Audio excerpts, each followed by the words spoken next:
pa marrë një fitore.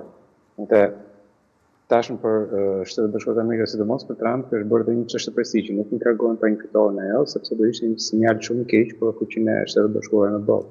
Kështu që Shtetet Bashkuara ose do marrin atë që mendojnë si të mirë për ta, pra një fitore që do të quajnë fitore, ose përndryshe kanë për të vazhduar derisa të arrijnë atë që duan. Kështu që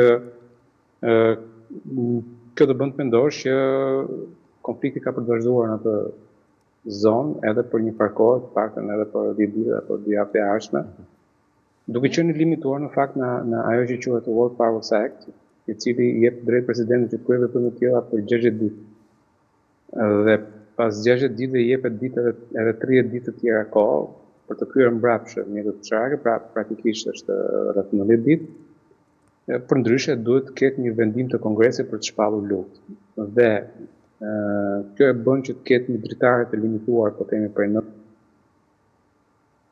90 bëri luftën e Kosovës, sepse vazhduan mbi 80 ditë, pra kishte kaluar afatin 60 ditor plus 30, pra u bë një interpretim në anë administratës Clinton në atë periudhë që kjo periudha e kthimit të trupave mund të nënkuptojë operacione ushtarake.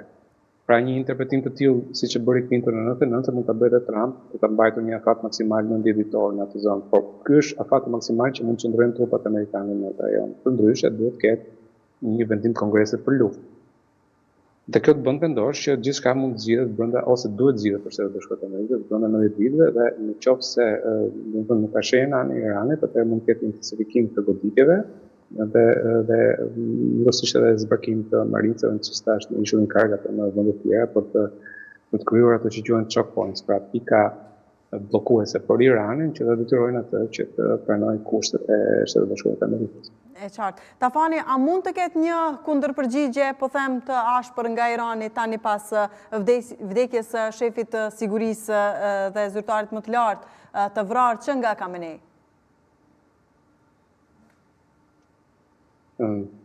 Përgjigja e ashpër nga Irani dhe temi që përgjigja sa vjen e dobësohet, numri raketave të lëshuar dhe dronëve të lëshuar nga dita e parë të deri sot është vazhdimit grafik në rënjë.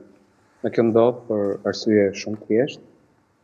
Gjatë një fushatë të tillë janë goditur jo vetëm po themi ata që janë lëshuesit të raketave, pra shtretit lëshues, një raketë domethënë nuk lëshohet direkt në vend, nuk kanë shumë rakete të tilla që mund të nisin as sillet në Iran, janë rakete të cilat janë të magazinuara dhe në magazine hypen në një shtrat lëshimi që është si tip kamioni i gjatë pak a shumë, për të dhënë idenë e saj, dhe na ai është shtrati lëshues. Kjo shtretë lëshues që mendohet që kishte rreth 400 apo diçka më shumë se 400, rreth 34 atak sipas Izraelit dhe Shtetet Bashkuara të Amerikës janë dëmtuar, kështu që ngel numri i vogël lëshuesish. Por më tepër janë goditur ato që janë magazine apo fabrikat prodhimit të raketave apo depot të municioneve, gjë që bën që dhe raketat që të jenë të mundshme për të lëshuar të jenë gjithmonë më pak në krahasim me ditën e parë të sulmeve.